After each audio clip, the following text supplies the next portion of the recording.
Good day everyone. Welcome to massive open online course on cartographic techniques. Today we will look at colors and symbology in open source software. This is the content overview of what we are going to learn today. First we will look on introduction of colors, why we need colors and why we need to use symbols to representation. Then we will go to importance of colors, types of symbols we use in a map, and color theory, what color to use and what not. So introduction. So symbology defines how we represent data on a map. Let's say we have banks or let's say we have hospitals. So how we usually represent hospitals? We will use a plus symbol icon to distinguish it with other amenities. So similarly, it helps us to interpret, read and highlight patterns. So components of symbology are colors, symbol, that is point, lines and polygons, its size and transparency. For example, let's say we are plotting earthquake over the worldwide. Then in that, for all points, we will be distinguishing each point according to the scale of the magnitude. If let's say the magnitude is somewhere around 2, we will be giving a smaller size and a lighter color, and as the magnitude increases, we will be gradually increasing the size and color density of the symbol. Next, we will look on to importance of color. Color help us to communicate the meaning efficiently. It's used to categorize, sequentialize and use for diverging data. For example, for water bodies, we use blue color to represent water bodies, whether it's lakes or rivers or ocean, we use blue color, and for forest we use green color, and for high population density we use red. Next are types of symbols. We use single symbol to represent one feature such as amenities. For residential building we will use single symbol, and for categories, for different colors for different categories. Let's say we are using creating a land use land cover mapping. So for that, in forest we will represent with green color, for settlement we will use red, for barren land yellow and so on. So graduated, we increase the color intensity based on the numeric values. For example, population density map, rainfall map, earthquake map, we use graduated symbol. We will use rule based for conditional styling using expressions, and we use heat map to represent the density of points. So customizing symbols. For points we can use different types of circles, stars, cross, different sizes and different colors, or we can use some other symbols too according to our requirement. And for lines we can customize its color, thickness, dash patterns, and for polygons we can use customize it by its border style, its transparency and its fill color. So these are the practical steps which we will do in open source software. First we will open the properties panel, we will go to symbology and change its colors and symbols according to our needs. So we will dive into QGIS now to see how it's done practically. So I will open QGIS in my system.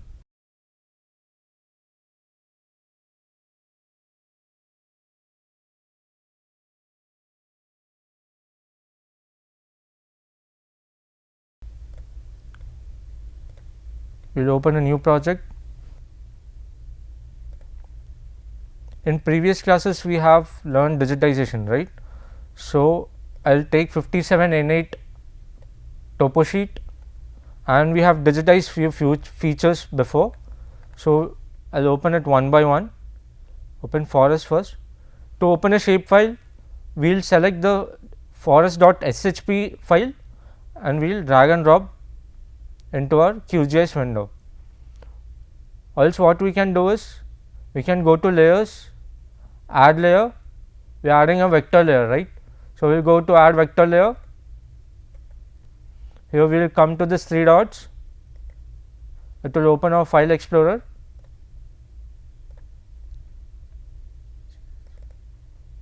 We will browse where the folder is, our content is, and we will go and open the SHP file, railway network SHP.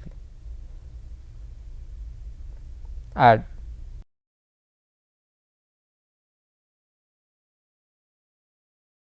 So I have added it 2 times. So what we will do is, we will go to the layer panel, select one, and here on the right hand side you can see remove layer icon, correct? So here this icon, this is the remove layer icon. We can click on it to remove any layer. We'll just remove it. It will just remove the layer from your QGIS project. It will not delete the layer. The layer will be still present in the system.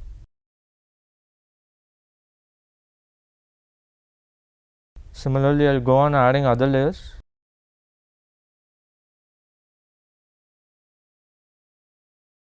Settlements, water bodies,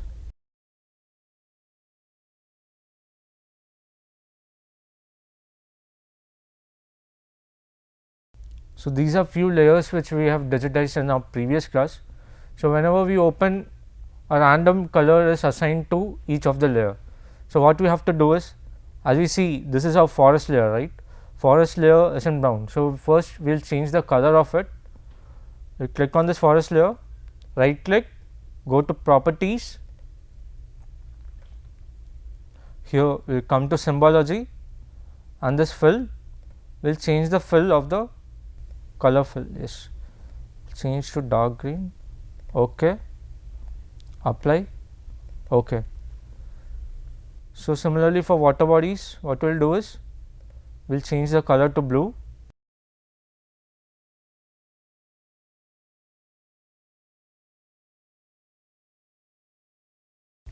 OK, apply. OK. Similarly for settlements, we'll just increase the color or size.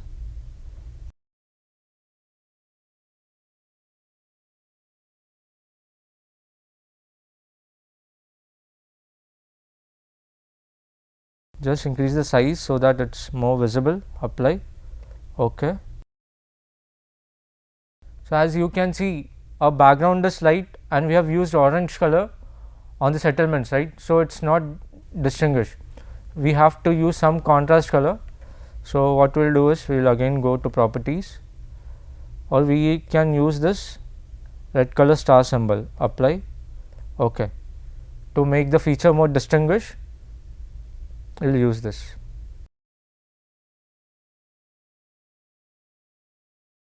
So similarly, we'll open the road layer as well. Road network.shp. We'll just drag and drop it into our QGIS window. Minimize. So we have open road, but it's not that visible. So what we'll do is, we'll increase the thickness. Properties, symbology, change the color to black, and we'll increase the thickness. See, one is too more much, so we'll decrease it to 0.6, 0.4. OK, this is fine. OK, this is our road network, and similarly railway network is also not visible. So what we'll do is, go to properties,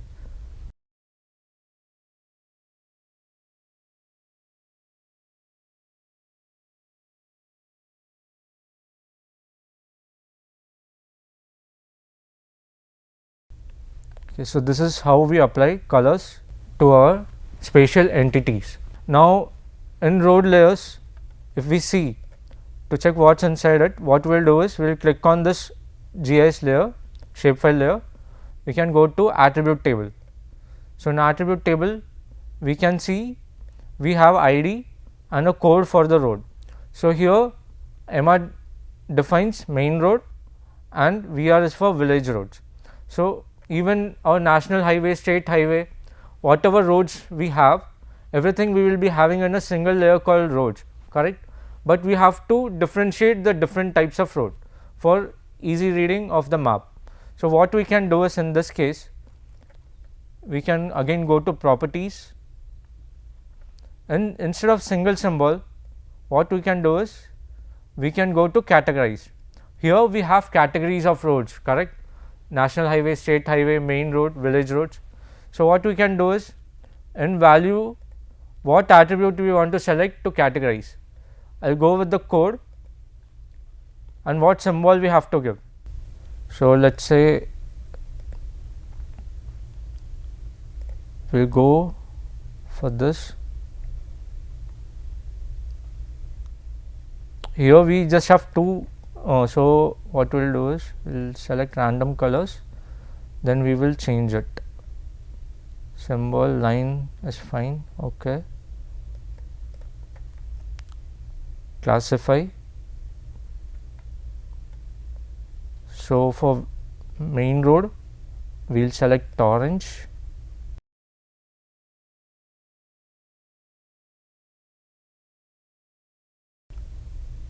Okay. Village road we will select black. Okay. And we will increase the thickness a little for main road. Apply. Okay.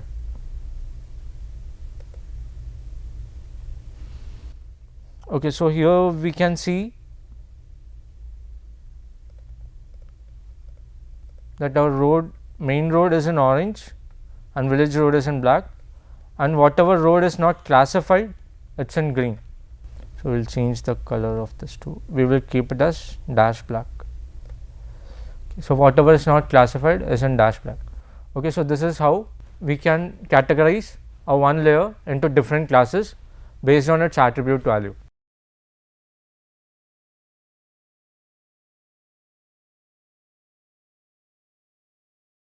So let's say if in case we don't have this classification in our data pre-existingly, we want to add this classification. In such case, what we'll do is we will select our spatial entity which we want to edit. We'll click on this toggle editing tool, toggle editing. What it will do is it will enable editing for the specific GIS layer. So once it's done, we can go to attribute table and add a new field over here. Here we can see a new field, right?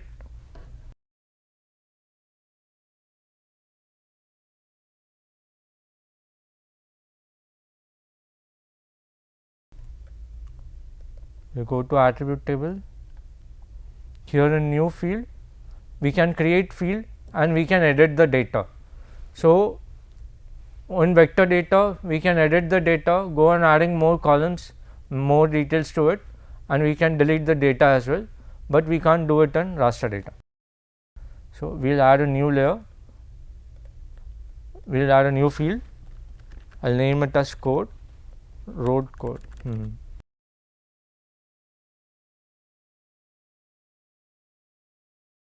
Integer.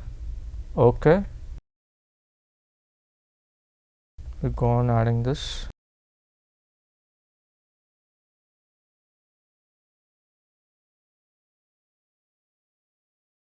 See, as we have given integer, we have to specify numerical value to it. Okay, so for village roads we will give 1, and for for main roads we will give 1, for village roads we will give 2. This is also village road. Okay, so this is how we will add an attribute to our table. So once it's done, we'll stop editing, save. So this value has got saved. If we want to delete it, here we have an option, delete field, correct? So we'll select this delete field option. Here if we click, it will ask which column we want to delete. We'll select this road code. Okay, it will get deleted. Okay.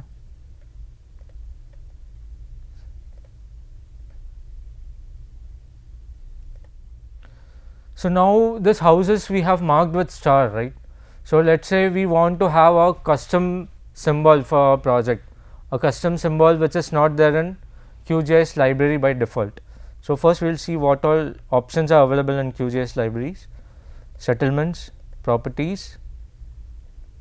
Here if we come, here these are the icons which are available for points. Also what we can do is we can select this, instead of simple marker we can go to SVG marker, and here are few default symbols available for us. If we can see in QGIS library, here there are few symbols available. Here in this box you can see, right, few symbols available. So if we like either of it, we can choose it. If you want to add a custom symbol, that also we can do. So now I'll show how to bring in your custom data for symbol insights. We'll go to Google, we'll search for house symbol, house SVG. So SVG is a vector file format. So basically those who are into illustrations, they will be knowing SVG, scalable vector graphics. So here we'll go for house SVG vectors.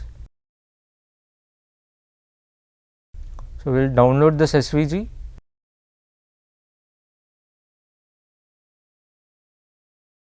We'll download one more, this one too, download SVG vector. So we can either download or we can create our own vector graphics in Inkscape or Illustrator. So once we have the SVG file, what we'll do is we'll go to properties,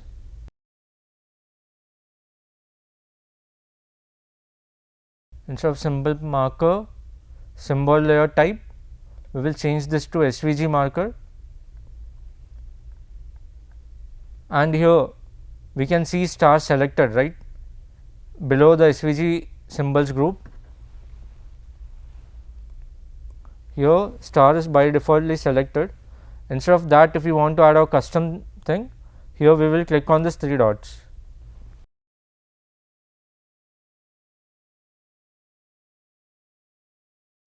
So I click on this 3 dots, we go to downloads, we will bring the SVG file which we have just downloaded. Okay, apply, okay. So here we can see the houses are now in a house icon, right, the settlements. So what if we want to keep it straight, we want to remove the rotation, right? So below that you can see a red color symbol is still existing. So what we'll do is we'll go to settlement properties, we'll remove this simple marker, we'll select this and click on this remove symbol layer. Again we'll come to this. Here if we see there is a rotation of 34 degrees here. So this was actually given to the previous symbol. So we'll remove this rotation, we'll make it 0, apply. So now we can see the house symbol for settlements, correct? Yes. Even we can reduce or increase the size of it. Go to properties, this size here 7.2, bring it down to 6.4, 6. Okay, apply, okay.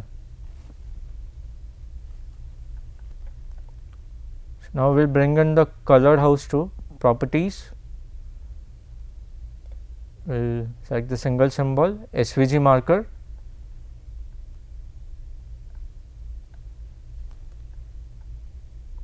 so this directory is there, right? So here you come browse, first one, okay, open, apply, okay.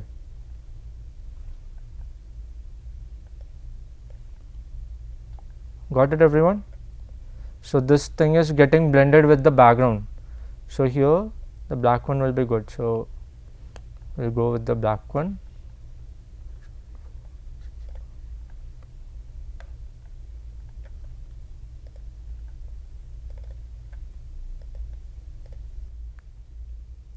Okay. So now for polygons, if we see wherever our polygon data is, this forest is there, we can't see beneath our shapefile, we can't see what is there in the topo sheet. So in such case what we will do is we will change the transparency, we will bring down the opacity. Okay, we will select this forest layer, we will go to properties, we will select this color, and here below the RGB hue saturation variation, here we can see a opacity slider also. So we will bring down this opacity to let's say around 55%, click on OK, apply. Now we can see what's beneath there, our polygon shapefile, correct? If you want, we can bring it more down, click on this color, bring down this opacity, okay. apply. Okay. So same thing for lakes as well, water bodies as well. Go to properties, colors, will bring down the opacity to 38. Okay.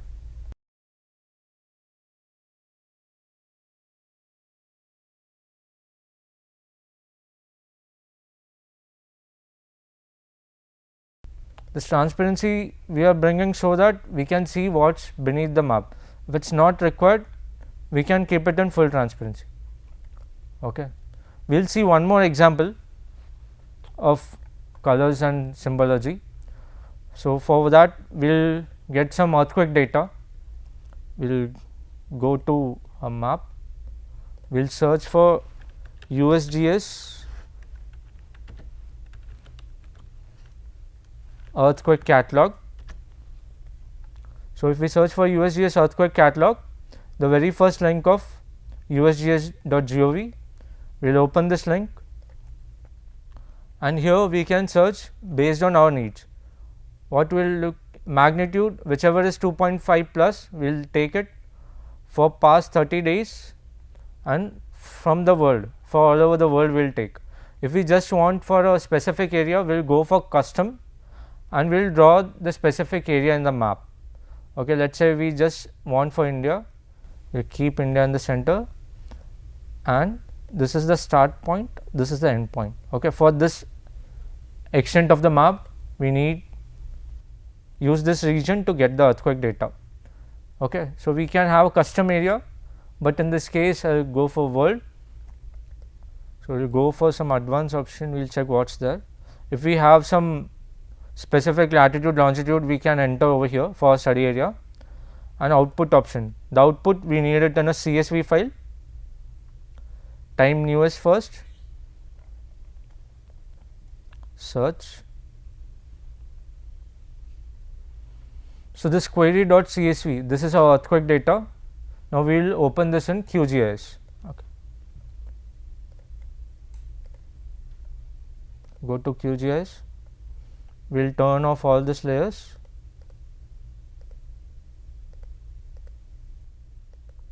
So to get a world map in QGIS, what we will do is, here beneath we can see coordinates, right?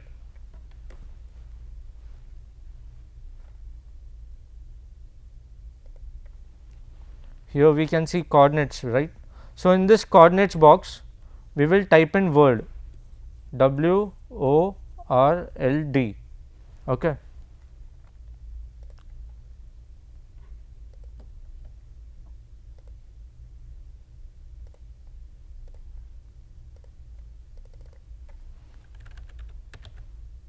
And when we hit enter, we can see the world map has loaded. So now we will bring the earthquake data, we will go to layers, add layer. So this is a CSV file, right? We will go with add delimited text layer.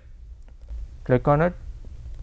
Here we will click on these three dots, downloads, query.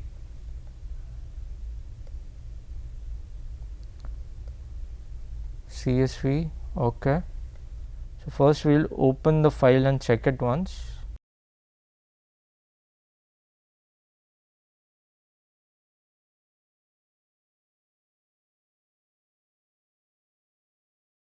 See, what we have is time of occurrence, latitude, longitude. So we need latitude and longitude to plot the points, correct? So we have those here, and this is the magnitude, and rest all factors we don't need as of now. So we have latitude, longitude to plot, and magnitude to give the scale for the symbology, correct? Don't save. Now we will open this file in QGIS. So here, see here geometric definition, file format is CSV, geometric definition it's a point coordinates. So x field is longitude, y is latitude, it has taken by default because there are headers in this file, right? So it has headers, so it has taken automatically. Now we will come to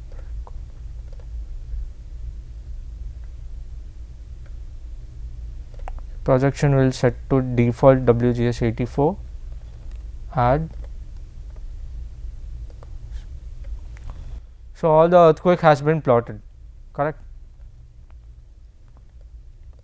So but we don't know where the intensity is high, where the intensity is low. For that we will make a color coded map for this earthquake. We'll select this query, go to properties, and instead of single symbol, now we will go to graduated. First we went with categories because we had different categories of layer. Now it's a single category, that is our magnitude, but the scale is different. So we will go with graduated. Now what values we want? What values we want to change gradually? There are different n numbers of field in the earthquake file, right? So from this we will select attribute magnitude. Okay, magnitude. Symbol we will keep it as point. Color ramp, okay, white to red. As the intensity increases, the color will become more towards red. Keep equal count, classify. So we had 5 classifications, right? So here we have number of classifications. Here we can change it according to our need. I'm going with 5. Yes. So we'll select the first one. The size is 2. Okay, fine.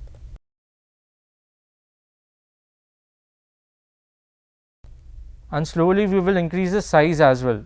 As the intensity increases, we have changed the color already. Now we are changing the size. So first, for low magnitude it was 2. Now I have kept 2.4. Third one as 2.8. 3. And 3.5.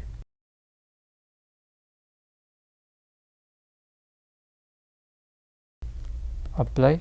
Okay. See, now wherever there is low intensity of earthquake, it's plotted with white and small dot.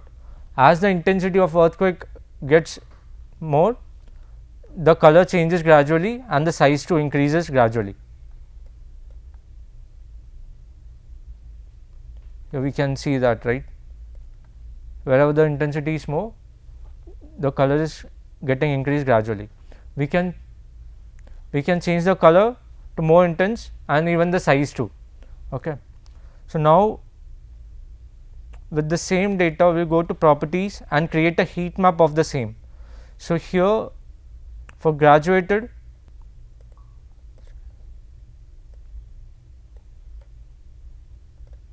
so instead of graduated there is an option for heat map, right? So we will select this heat map, we will change the color ramp to white to red.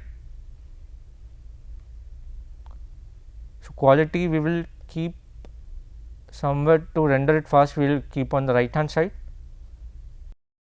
Apply. So this is the heat map. We will just make it a little transparent so that it's easy to read. So here if we open this layer rendering window, we can see the opacity, right? So we will bring down this opacity to somewhere around 40 or 50. Apply. Okay. This is the heat map for the same earthquake data. So next is color theory in map design.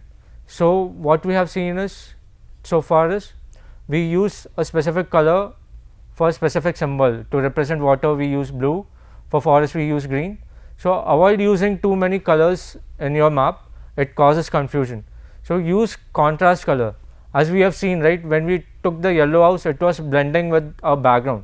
So when we kept yellow color for our settlements, it was getting blended with background. So use contrast colors. Maintain the visual hierarchy. As the value increases gradually, increase the color and size accordingly. So now we have a basic understanding of what roles colors and symbols play in map. In next class we will see labeling in GIS software and how to take basic measurements. So that's it. Thank you everyone.